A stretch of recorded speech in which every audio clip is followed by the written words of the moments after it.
Uy, maganda-ganda naman ang kwento tungkol kay Kris Aquino ngayon. Kasi ang balita ay nagpapahanap siya ng matitirahang bahay sa Beverly Hills sa California. Pinabash ngayon ng walang humpay na si Kat Alano. Kwento nga, anak. Ang nakakaloka dito, Ate Christy, may mga lumalabas na chika na kung saan sinasabi niya na siya daw ay na-rape, hinahasa. Isang male singer, premiadong singer, dumating na sa performance niya na talagang Mainitin na ulo. Mainitin yung ulo. Tinapo ng mikropono.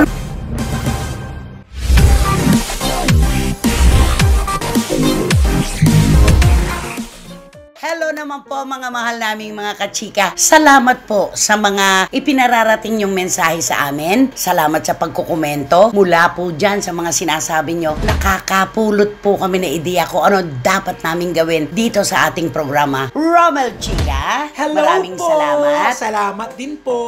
Morley Thank you so much po sa lahat. At syempre, heto na naman po kaming tatlo para sa ating programa. At ito ang Showbiz Now Na!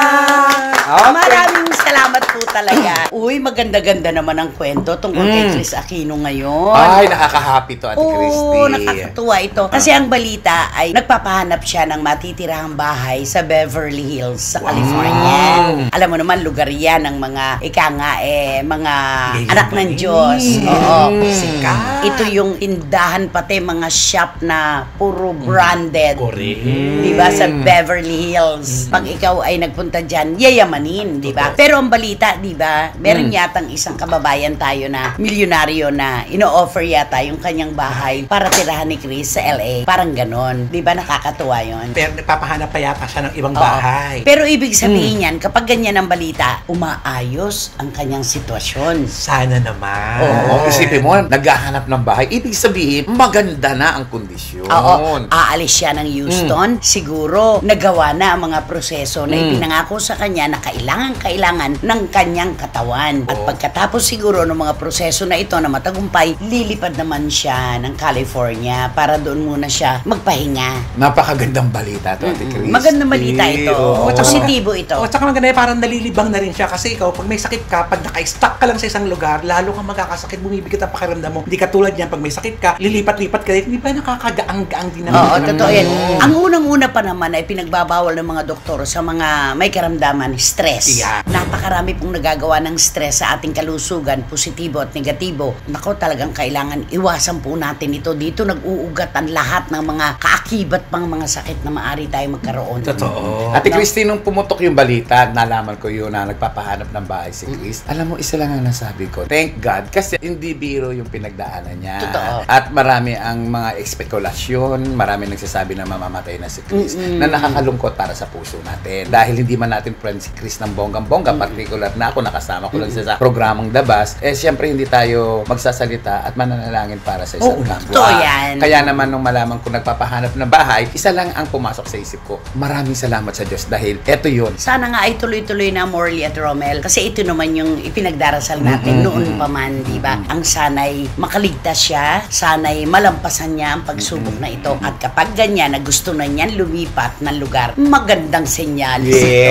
Sana tuloy-tuloy na po ito mga kapatid. Maraming salamat kung ganun ang kwento. Ibig sabihin, paganda na ng paganda ang kanyang pangangatawan. Ayan naman. Hindi mo naman nanaising pumunta sa ibang lugar na meron ka pang dinaramdam. Totoo. At hindi papahig ang doktor noon, Ate Christy, 100%. Totoo yan, totoo yan. Okay, mula kay Kris, punta naman tayo sa isa pang controversial na female personality na ang kanyang pagiging controversial ay selektibo. Diba? Napaka-selective. Kapag lamang kailangan niyang magkomento tungkol sa isang issue. Ang tinutukoy po namin ay ang binabash ngayon ng walang humpay na si Kat Alano. Kwento nga, anak. Ang nakakaloka dito, Ate Christy, may mga lumalabas na chika na kung saan sinasabi niya na siya daw ay na-rape, hinahasa. Pero ang nakakaloka, Hindi naman ginahasa. pero ang nakakaloka, nakakainis, hindi naman niya tinutukoy kung sino yung lumapastangan sa kanya.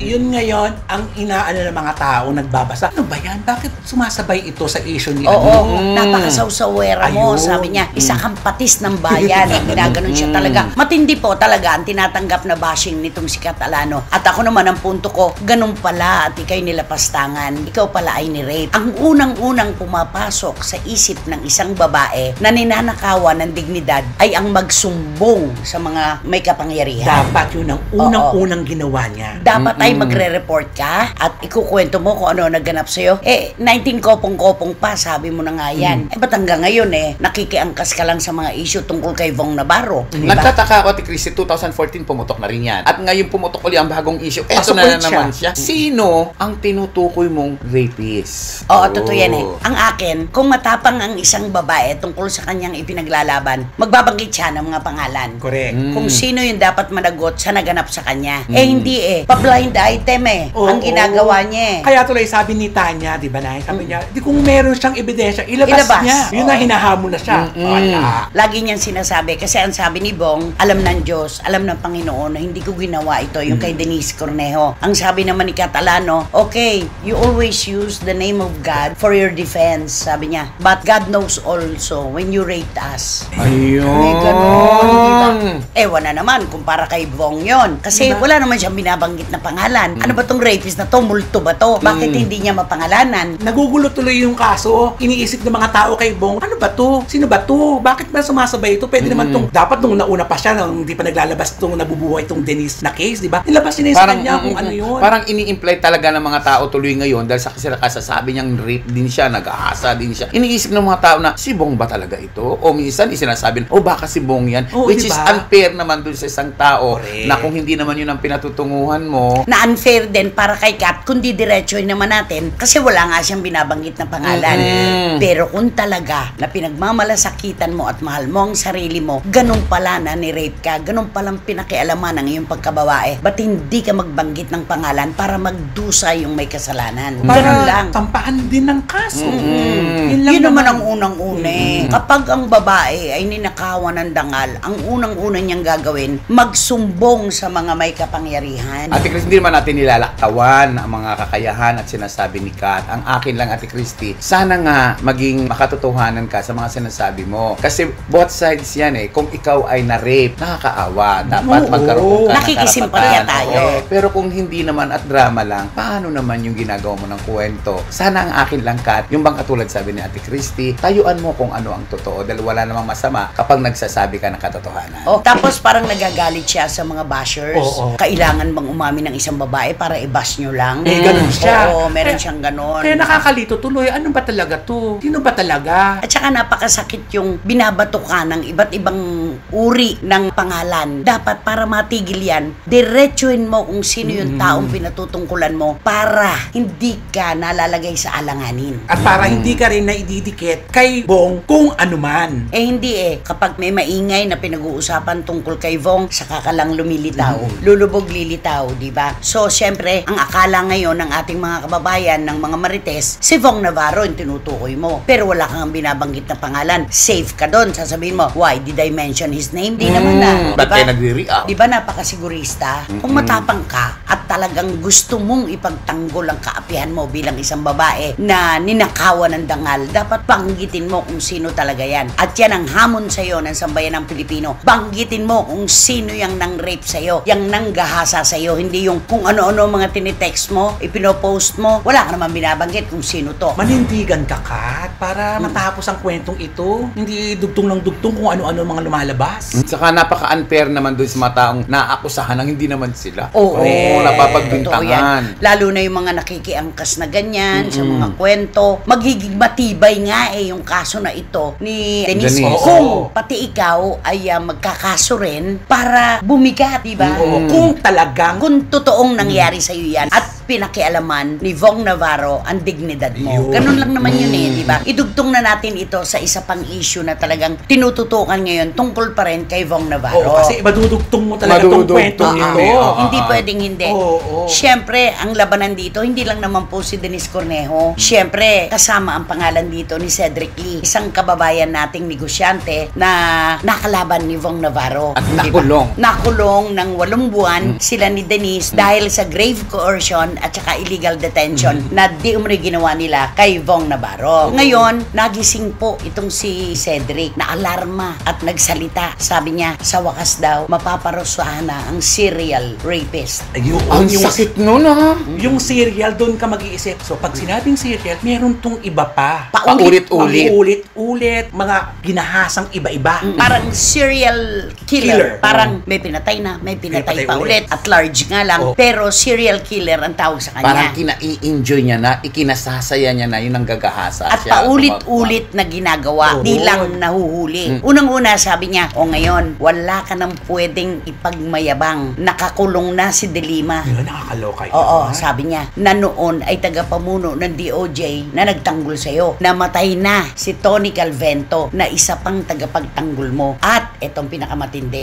wala nang prangkisa ang ABS-CBN na talagang nagdiktik ng todo sa mga kalaban ni Vong Navarro noon. Dinikdik nga kasi sila, di ba? At hindi natin may tatanggi na kaliwat kanan nga ang mga naglalabasan sa ABS-CBN. Totoo naman yan. Na puro pumupuri at nagsasabing dapat maparusahan si Denise at si halos Cedric. lahat ng programa. Lahat ng programa. At ngayon, wala na ang prangkisa. Ang question ay, may magtatanggol pa ba kay Vong Navarro? Ayan. Pero hindi tayo sumasang-ayon doon sa ikinakambal niya na pangalan kay Vong bilang isang serial rapist. Iisang kaso lamang po ang pinaglalabanan, mga kachika. Ito lamang pong kaso na isinampa ni Denise Cornejo laban kay Vong Navarro. Wala na po tayong ibang pinag-uusapang kaso dito. Isa lang po ito. Paano magiging serial rapist si Vong? Unless, Ate Christy, kung lalabas at magsasalita si Kat Alano, nakabilang siya sa na-rape. And bukod kay Kat, kung may ilalabas marami pa pa rin sila. sanang iba. Oo, pero as long as na walang umaamin, Ate Christy, hindi mo pwedeng sabihin serial rapist ang isang tao. Panibagong kaso yun. Yun ang pagkakaalam ko. Kaya nga ang dami nag-iisip no? Ang dami ring nagsasapantaha na itong nagaganap kay Vong Navarro na ito ay isang paghiganti. Yun ang mga lumalabas ngayon na nakulong kami ng 8 buwan. Wes, ganon din ang mararanasan mo ngayon. Total, wala na yung mga nagtanggol sa'yo dati. Di ba nga? Katulad ni Senator Laila de Lima, ni Tony Calvento, ano pa, prangkisa nagtatanggol. Kaya pilit na ibinabangon ang pagkababae dito ni Denise yung dahil sirang-sira siya nung panahong yun. Kaya ngayon sila bumabuelto ngayon. Yun namang sirang-sira si Denise Cornejo noon, hindi maikakailayan sa publiko. Halos lahat naman talaga noon ng mga nasasakupan ng ABS-CBN. Talagang dinikdik naman talaga si Denise. At ito yung pinakamatinding pangyayari sa buhay ni Denise na hindi niya malilimutan. 'Di ba? Kaya nga ngayon, itong si Cedric Lee, nakakita siya ng butas kung paanong mababalikan niya itong si Vong Navarro. Binanggit nga niyang isa-isa na yung mga nagtanggol sa kanya noon, eto, mapagbiro ang kapalaran kung ba't naman nagkataon, sabay-sabay na nawala, di ba? Alam mo, ang laban dito, Ate Christy, hindi lang yung katotohanan, hindi lang yung kung sino nagsasabi ng tapat o hindi. Ang labanan din dito, haba ng PC. Kasi kung pag-uusapan dito, pinansyal Siyempre, pagharap mo sa abogado, bayaran to. Ibig sabihin, not bayaran na binabayaran bawat kanto, kundi yung haba ng PC mo, kung paano at hanggang saan itatagal ang pera mo para humarap kung sa hanggang saan sila. Hanggang saan sila. Totoo Di yun. ba labanan din to? Tapos alam mo yung sinabi ni Attorney Ferdito Pasio na yung kay Denise noon, ayaw na raw humarap ni Denise kahit kanino noon, dahil sa sobrang paninira sa kanya. Sabi nga raw ni Denise, pagkatapos ng 8 taon, hindi namin sukat akalain na mabubuksan pala uli yung kaso at ganito pala ang mangyayari kay Vong Navarro. At saka iginigit yung victim blaming na kaya talagang binuksan pa rin talaga nito para mapatunayan na hindi ganun yung iniisip ng mga tao sa inilabas nila dating kaso. Napaka-unfair naman, Ate Christy, kung si Denise ay na-rape na, tapos at the end of the day, siya pa rin ang masama, ang pagbiktima. So, kailangan kung talagang nagawa ito ni Vong, na ginahasa siya, pinagsamantalahan siya, dapat din pagdusahan talaga. Pero nung ilabas kasi yung mga footage doon sa condominium unit, nakita kasi doon ng mga taga-NBI yung lahat ng mga eksenang naganap mula sa unang-unang minuto na umakyat si Vong Navarro doon sa unit ni Denise. Nandun kasi lahat yon, kaya yung grave coercion at saka serious illegal detention talagang isinampalaban kay Cedric at saka kay Denise, di ba? Bugbog sarado si Vong, ang hematoma covered ang buong mukha. Ang awa naman at simpatya ng tao noon talaga napunta kay Vong, no? Dahil bugbog sarado ka na, babanatan ka pa ba? Siyempre, hindi nakakampi na sa'yo yun. Ang simpatiya, gano'n naman tayo mga Pinoy Kung sino yung nabubugbog, Ate Christy. At kahit sino siguro siguro kahit saan sa buong mundo, no, na kung sino yung akala natin ay Naargabyado. masyadong inagrabyado, doon tayo. Pero hindi kasi sa lahat ng kaso ay totoo yung ganon. Paano kung? May mga ganon eh. May mga paano kung po kasi ang buhay. Kaya ito ngayon yung pinaglalabanan nila na yung pagbaliktad ng kwento. Nasa CA nagsimula ito na ipinabalik po sa piskalya ng Taguig itong kasong ito dahil nakakitaan nga po ng merito yung mga paliwanag nitong si Denise Cornejo. Bali, ang nangyayari, Ate Christy, ano ang tunay na kwento sa likod ng kwento? Yan. Kaya ang tanging masasabi po natin, abay, kailangan nating subaybayan ito. Huwag po tayo magpipikit ng mata dito. Kailangan talaga tutok na tutok po tayo para alam natin ang ikinikilos ng magkabilang panig, no? Sa bagay, Ate Christy, hindi na natin kailangan sabihin yan. Yung mga kaibigan natin, mga marites, tutok ng tutok. Ay, totoo ka.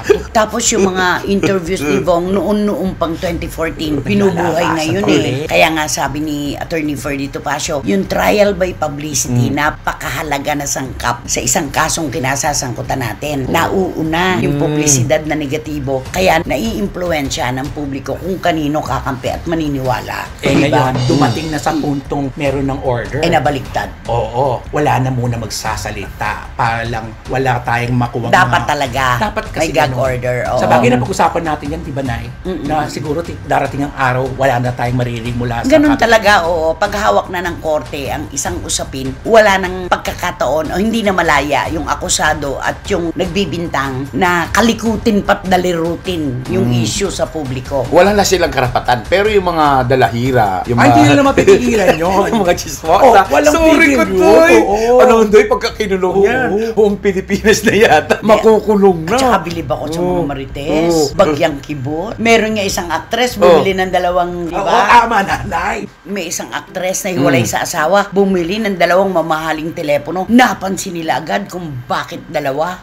Isa pa nga rin marites, Ate Christy, nagsabi, naku, bakit ngayon lang niya nakita yung totoo niyang anak? Matagal na rin tong issue Ngayon, magkamukha yung ama. Ayan na. Sino ito? Ayan, sino ba yun? Tapos, di ba, Ate Christy? Rin yan. Yung Sure ka ba dyan, Bes? din, Ate Christine. Yung nakis niya pala yun. Itong batang to, lumabas na noon. Pero nawala ito sa eksena. Ito ba yung anak nung sa bilyaran? Hindi. Iba rin? Yun. Ito yung... Di ba na dininay, ba? Oo, noon. Kasi Noon. meron pang nang isang idininay yung anak nung Oo, isa pa rin nag-aayos sa yun. bilyaran. Eto na ngayon, paano madidinay?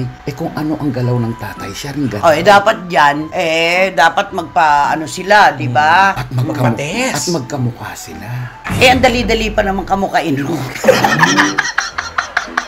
No? Parang ito, Xerox machine, di ba? Oo, di ba? Tapos ito pa yung latest. Yung mga gamit Alam daw. mo, marites na marites ka dyan. Ito pa yung latest. Lahat daw ng gamit ng tatay sa pagpapractice, ibinigay na sa anak. Ang problema naman dito, hindi alam ng tunay na jowa na ibinigay. Ngayon malalaman mo. Teka muna. Gumaganon din yung isang anak. Oo. Kaya nga. Hinati siguro. Paano yun? Ay, mga luma yung binigay doon sa ano. Yung sa Yung mga bago dito sa naklag nila nung Sobra ka naman ng misis. Siyempre, di ba? Hindi pa payag si ano. Kamukhang kaya naman, actually, alam na ni Ni sportsman misis. to Nung misis, nagalit nga yan noon, di ba? Hindi totoo yan. Chu. Lahat na lang, anak. Ganon. Pero ngayon, paano mo siya i-deny? Ang dali pa naman kamukain, sabi ko nga kanina. May bukol-bukol nga lang dito na gano'n. Kamukha mo na. Lagay ka lang ng chorba rito. Kaya mong i-drawing sa cellphone ngayon, di ba? Dalawang tuldok. Naku, idiretso na natin yung total naman. Idiretso na natin. Maigsi naman yung pinag-usapan natin. Iyan mo na yung aktor at saka yung actress na yung tinapon.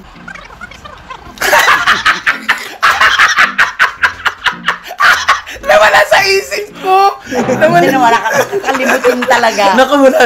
Ito nga ang kwento. Si nanay talaga ang feeder mo ngayon, no? Matagal na kwento na ito, pero ang sarap balik-balikan. Itong si aktor at isang sikat na actress, magjowa sila noon. So, namasyal sila na maghapon. Matagal sila sa labas. So, matagal. Labing-labing. Ngayon, inuwi ni aktor si actress Sa kanyang unit. Sa kanyang unit.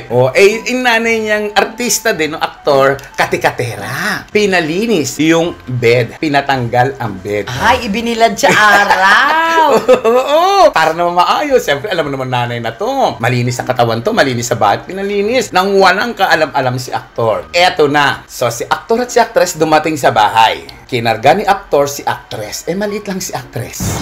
Oo, maliit si actress. Binuksan ng pinto. Ay, paano yung tunog? Kalak. Nakalak kasi na eh. Ngayon, Kalak. kalak. Siyempre, sweet shit. Kung naman, no? Ganyan. Walang ilaw, napakadilim. Napakadilim. Galagal si girl. Ay, talagang ano na. Siyempre, sweet-sweetan. Inihagis ni aktor. Si actress. Paano yung plakda sa simyento? Ang tsakit-tsakit. Iplakda sa semento. Kasi wala'y kamay. Paano ang sigaw ng actress? Paano kaya yun? Aray ko! Aray! Ganon. Ba't mo ako ginanito? Sabi. Nung buksan ng ilaw, si actress nakalampasay doon.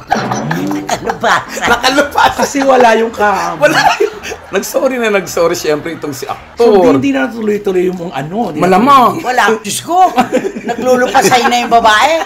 Magtsuturbahan na kayo, di ba? Wala yung kama. O, di ba? Ang sakit yata. No? Pero alam mo, yung aktor na tinutukoy mo, girlless na rin, Oo, no? no. Pero hindi naman siya girlless na girlless. Parang AC/DC siya, di ba? Naku, pumapasyal sa mga mall na naka-short shorts. Ay, yung may... PEK, Oo, Ay, yung labas shorts. ang inangit? Oo. Yung nagtitinda ng halaya? Kita yung kibong-kibong. Kibong! Ay, naku, siya. nakakaloka. Sino ba kasi yan? Sino ba yan? Sino ba talaga yan? Sino ba yan? Bago ang blind item na talagang magpapalagay na naman ng diaper sa inyo. Nais po muna naming batiin at pasalamatan. Of course, si Ka-Far Engelbert at ang kanyang wife na si Bebe sa napakalaking tulong sa ating programa. Diyos ko, sa lahat ng vlogs niya, tutok babad tayo. At ganun din po kina Jojo and Leslie Grace at Vincula ng Hainan, China. Mga anak, sa hindi nyo pagbitiw, sobrang salamat. Thank you. Marami pong salamat. Okay. Eto na nga. Alin? Isang male singer, premiadong singer. Sikat na sikat. Magaling. Magaling. Kaya ace to na pagdating sa kantahan. Talagang naman talagang. Kung hindi mo ki-question yan, pag sinabing, Oo. eto so, Paborito ko nga. May titulo yan? ay, oo! Eto na. Kasi nung kasagsagan talaga nito, nung talagang peak ng kanyang karir naman talaga, lahat ng lugar sa buong mundo na. Sa amin na kasi talagang inaikot, nalagarin niya to Hindi lang isang beses, kung punta siya doon sa isang lugar. Nakakabalik-balik siya ibang beses. Talagang lagari talaga. Sikat eh. Worldwide? Oo. At pabalik-balik talaga. Hindi lang isang beses sa lugar. Kaya punta siya, next week, babalik ulit. Kaya dumating sa punto talagang kilalang-kilala na siya doon. Kaya walang hindi nakakilala pag pinoster mo talagang dudumugin talaga. Sold out. Sold out talaga. Pero syempre, ang panahon ay lumilipas. Okay. Nagbabago. May mga bagong dumarating. Oo, na may bagong panlasa na ang mga manonood. At syempre, yung mga lumang manonood, napapalitan na rin ng bagong manonood. Totoo yan. Ano yung sumunod na nangyari? Ay, naku, dumating sa punto ang male singer na bumalik sa lugar na kung saan siya nag-perform na dati. O tapos? Hindi na masyadong kinakagat. Talaga? Dating box office, blockbuster ang kanyang mga show. Hindi na. Pahirapan ng ticket sales. Pahirapan na. Hindi kaya nalaos na siya? My point. Talaga? At dahil sa pabalik-balik siya, syempre, napagsawaan na siya. Dumating na sa performance niya na talagang Mainitin na ulo. Mainitin yung ulo. Ay! Ay, tay, may isang eksena sa show niya. Anong nangyari? Dahil hindi na natin maiiwasan. Kapag sa mga live performances, may mga technicalities na hindi mo maiiwasan. Totoo yan. Okay. Anything goes. Oo. Ano Anything nangyari? can happen. Excited na ako. Naku, Ano eto nangyari? na, siyempre, ito pa naman kasi gusto niya talaga magpakitang gilas. Bawat labas niya at dapat nagdoble, pakitang gilas siya. Kasi nga, palasak na siya doon sa lugar. Kaya dapat papakitang gilas na siya. Ito, pagkanta niya, Nag-feedback. nag-feedback. Ay! Nung Ayaw una, na ayaw ng mga singer yan eh. oo, lalo na siyempre sa ikaw pa na eager kang may gustong patunayan.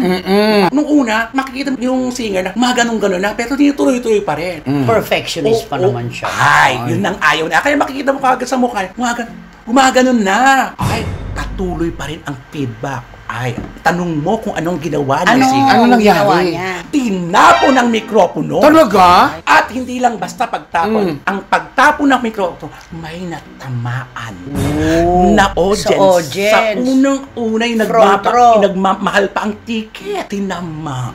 Saan? Dito. Sa Balakang. So ngayon, ang laki-laki ng problema niya. Oh. Nasira na ang performance niya, nakasakit pa siya, pinagchichismisan pa siya ngayon doon. Oh. Paano Ayan. na ngayon babawiin ito? Hindi kaya dahil sa tumatanda na siya, nagkakaroon na siya Pwede, ng nagkakaedad na. Isa pa. At saka siguro na-saturate na niya yung lahat ng lugar sa bansang yun. Kaya dapat na ang mga singer talaga, kapag napunta mo na ng ilang beses, ikaw na mismo ang tatanggi. Unless ikaw ang hinihingi talaga ang ng taga roon. Ang problema dito, mukhang, please, ako na lang dyan. Include mo naman ako sa lineup. Sali naman ako dyan. Bekenemen. Oh. Ay, di sige, totoo lang, galing ka na naman na dito. Sige na nga. Ayun. Binabaratsina Oo, na. bababaan ko ang talente ko. Oo, may ganun, may ganun. Kaya Parang siguro ako lang. nagpinting ang tenga. Nagpanting ang tenga. Nagpanting ang tenga dahil majoba na nga ang budget. Tapos sira May pang feedback mikropono. pa. Wala pang reaction ng mga show sa kanya. Di galit na galit ang audience. Totoo na. Ngayon pinag-uusapan nga siya. Sabi ng producer. Ano sabi ng producer? Sinabi na nga ba huwag na isama yan. So, nagsising producer? Oo, kasi Natural, nakapanakit. kapanakit eh. Sagot ng production At yun. yung performance ay hindi na masyadong dating pinapalakpakan. Hindi na. Wala na lang. Ganun na lang. Alam mo, baka pareho magkasundo tayo. Hingi ka nga sa kanya ng song. Sige nga, ano ang song Na na pinasikat. pinasikat nito? Na lang.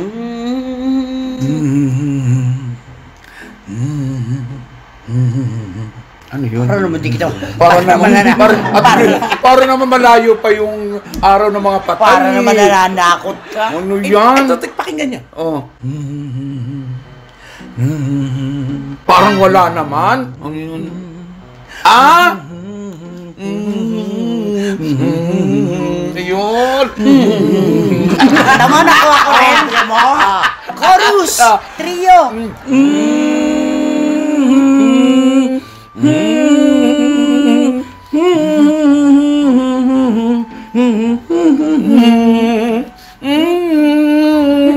Ano yan, Nay? Sige, diretso mo yan.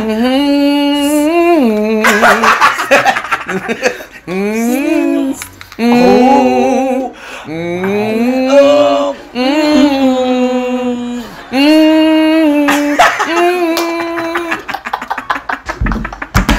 Ay, nako. Favorite ko pa naman siya. Nakakaloka. Talagang wala na. Pero alam mo, meron kasi kumbaga sa basketball player, may gabi na hindi kanya ang gabi. Ay, totoo yung yan. kumbaga bad hair day. Correct. May ganun, baka nataon lang sa init ng ulo niya. May kaganapan sigurong hindi niya kinayang lampasan. Nagpatong-patong na lang. Oo. Pwede. Pero sana, Nay, pag hindi sa'yo ang gabi, Ibigay mo dapat sa iba. Ibigay mo na lang sa iba. Tapos, dead baka na lang. Saka dapat, bantay na bantay mo ang iyong aksyon. Iyon, hindi niya nabantayan ang kanyang emosyon. Oo, dapat kasi. Isa pa tayong kanta. Isa pa. Ano ba yung sikat nito? Sige.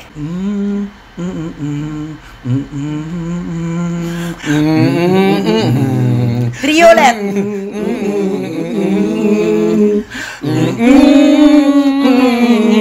Ganito kumanta yun eh, di ba? Ay, Kung yung isa, ganito. Ganon. Yun yung kalaban niya, yun yung kalaban niya, yung kalaban niya. Oo. Ito naman. Di ba? Oo, Ganon. ganun nga. Pero parehong magaling. Oo. Siguro hindi na niya gagawin ulit yan. Kasi- Magkakaleksyon na siya dyan. mukhang magagawa niya pa ba kaya yan o makakaakyat pa kaya siya ng entablado? Sana makaakyat pa. Kailangan pa rin niya ng racket. Magaling pa rin naman siya. In eh. fairness. Di ba? Siguro pang TV na lang. Paano gumalaw yung kalaban niya? Siya naman. Yeah. Ang haba ng dila! Tinasky pa.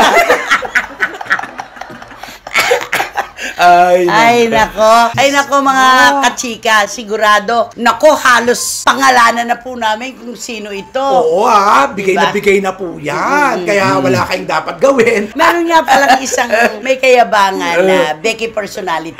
Nagalit na galit. Ay, nako, sabi niya gano'n. Naniniwala na ako ngayon na sikat na talaga ako. Sabi niya, kasi lagi na lang ako ang ginagamit. Lagi na lang sa akin nakikisakay. Naniniwala na ako ngayon na isa akong kabayo. Sabi niya, sorry, hindi kami sumasakay sa kabayo. Sa kalabaw namin gusto. Yun na. Ay, nako, ano ba kasi gagawin? Naku, mag-subscribe na po kayo para alam niyo po ang mga kaganapan dito sa SNN. Ayan. At syempre, i-click po ninyo ang bell. Yan. And then, para makareceive po kayo ng notification na may bago na po kaming upload. At ang sarili mo, Uy! nakakalimutan mo Nakalimutan ko. Sorry po. Huwag niyo pong kalimutan ang akin pong vlog. Morley Alinio, ito ang Tundo. Kapag nabuhay ka sa Tundo, mabubuhay ka saan mang panig ng mundo. Maraming salamat po muli sa inyong lahat, mga kachika. Hanggang sa muli. Ito pa rin po ang inyong programa. At syempre, ito ang Showbiz Now! Salamat po.